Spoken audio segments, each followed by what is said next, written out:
다속사상으로 본 유교, 역경 137번째 시간입니다.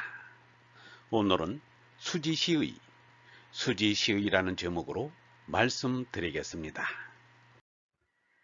경애하는 얼번 여러분, 수지시의는 역경 수기에 나옵니다. 때를 따르는 오름이 크도다. 시간, 공간, 인간이야말로 신비한 것입니다. 하느님께서 자신을 상대 세계에 나타낸 것이 시간, 공간, 인간입니다. 시간을 만난 것은 시간을 만난 것이 아니라 하느님을 만난 것입니다. 하느님은 처음도 없고 마침도 없는 영원한 존재이심을 드러낸 것입니다. 공간을 만난 것은 공간을 만난 것이 아니라 하느님을 만난 것입니다. 하느님은 아는 것도 없고 모르는 것도 없는 신령한 존재임을 드러낸 것입니다. 그래서 우리는 처음도 있고 마침도 있는, 안도 있고 밖도 있는, 아는 것도 있고 모르는 것도 있는 상대적 존재입니다. 하느님은 우리와 다른 절대성의 존재입니다. 한마디로 하면 유한의 상대적 존재를 낸 것은 무한의 절대적 존재를 나타내고자 한 것입니다. 그러므로 절대의 울타리인 공간, 시간, 인간을 보고 절대인 하나님의 나라를 알아야 합니다. 예수가 나를 보았으면 곧 아버지를 본 것이다.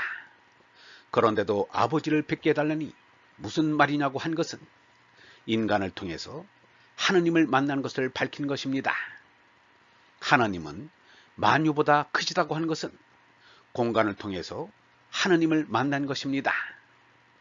석가는 말하기를 큰 나가 있으므로 큰 니르바나라고 이름하는 것이니 큰 나라는 것은 나 없음으로 자제한 것이다. 구하는 것이 없기 때문에 일체의 법을 얻을 수 있고 허공과 같이 일체의 곳에 두루 차서 있기 때문에 실로 볼 수 없으나 모든 사람에게 자유롭게 보여줄 수가 있는 것이다 라고 했습니다.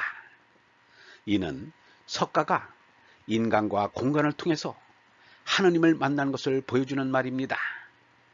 재나 너머에 대하여 육체 너머의 허공인 것입니다. 유영문은 이렇게 말하였습니다. 시간은 하느님의 명령이다. 하느님의 명령이 그치면 시간이 계속 안 될 것이다. 이는 시간을 통해서 시간 너머에 계시는 하느님을 만난 것이고 우리도 하느님께로 돌아가 하느님과 하나 되자는 것이다. 이는 인간을 통해서 인간 너머에 계시는 하느님을 만난 것이고 허공은 하느님께서 다니시는 길이다. 이는 허공을 통해서 허공 너머에 계시는 하느님을 만난 것입니다. 아인슈타인이나 스티븐 호킹은 절대성의 시간이 없다고 합니다. 그것은 상대 세계에서의 시간을 헤아렸기 때문입니다. 우리가 상대 시간을 초월할 때 절대 시간인 하느님을 만납니다. 다 같이 시간, 공간, 인간을 보면서 예수, 석가, 유영문은 하나님을 만나는데 여느 사람들은 하나님을 만나지 못합니다. 그것은 예수, 석가, 유영문은 얼라로 거듭나 진리의 눈이 밝아졌으나 다른 사람들은 진리의 눈을 뜨지 못했기 때문입니다. 때를 따른다는 수지시라는 말은 하느님을 따른다는 것입니다. 때에 하느님의 뜻을 읽는 유영문은 이렇게 말했습니다. 추나 추동 네 계절은 어느 때든지 그때는 그때대로 좋아해야 한다. 어느 때는 좋고 어느 때는 싫다고 하는 것은 불건강이다. 우리는 어릴 때는 어려서 좋고 젊을 때는 젊어서 좋고 늙을 때는 늙어서 좋은 것입니다. 아무리 젊음이 좋다지만 다시 젊어지라면 사양하겠습니다. 청춘을 돌려다오란 어리석은 소리입니다. 죽기 싫다는 말인데 죽으러 온 인생인데 죽기 싫다면 어떻게 하자는 것인가? 죽기 싫다며 오래 살기를 바라다가는 사교에 걸려들게 됩니다. 사교의 미끼는 병 고치고 안 죽게 해주며 송장이 다시 살아난다고 하는 것들입니다. 그러다가는 짐 존스의 인민사원, 코레슈이 타이파, 아사라 쇼코의 옴진리교, 조이성의 영생교, 박순자의 오대양교, 이만희의 신천교처럼 개죽음으로 마칩니다. 때에서 하느님의 뜻을 읽는 이는 공자처럼 30살의 뜻을 세워야 하고 40살에 흔들리지 말아야 하고 50살에 하느님의 뜻을 알아야 합니다. 이것이 30의 입지, 40의 부록, 50의 지천령입니다.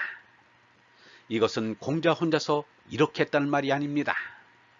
모든 사람이 그렇게 해야 한다는 말입니다. 이것을 하지 않으면 때를 거스르는 일입니다. 때를 거스르는 일은 하느님의 뜻을 거스르는 일입니다. 그런데 슈바이초 톨스토이, 마트마 간디, 유영모에게서 이러한 인격혁명이 일어나는 것을 보았지 다른 사람에게서는 보지 못했습니다. 수시지의 지대함을 잊어버린 것입니다. 요즘 사람들은 거꾸로 나아갑니다. 30살에는 상지하고 40살에는 미혹하고 50살에는 지수성을 하고 있습니다. 그리하여 초로에 늦바람이 납니다. 마리조와 로맨스 그레이지 망신스러운 추태입니다. 검던 머리가 희게 된 것은 인성이 수성에서 영성으로 바뀌었다는 상징입니다. 그리하여 흰머리는 늙은이의 멸관이라 했습니다. 30살에서 50살 사이의 20년은 인생이 얼라로 거듭나는 중생기입니다. 이 중생기를 놓치면 인생을 헛사는 것입니다. 30살부터는 인생 공부를 참으로 해야 합니다. 그러나 대개 사람들은 이 나이에 책을 멀리합니다. 이것은 크게 잘못된 것입니다. 30살부터야말로 경전을 읽어야 하고 기도를 해야 합니다. 그리하여 멸망의 전하에서 영생의 얼라로 거듭나야 합니다. 이것을 이루면 그 인생은 성공이요, 못 이루면 그 인생은 실패입니다. 예수 석가처럼 성공적인 인생을 산 사람이 없습니다. 때에 따라 사시는 얼번 여러분, 하느님이 주신 때는 하느님의 말씀이요 명령입니다. 우리는 그 때에 하느님의 뜻을 밝혀야 합니다. 하느님의 뜻을 벗어나는 것은 실패한 인생입니다. 하느님의 명령이신 그 때를 거스르는 것은 아버지를 등지는 일이요, 우리가 훗날 땅을 치고 통곡할 일입니다. 영성신학원 다석아카데미의 하늘소리였습니다.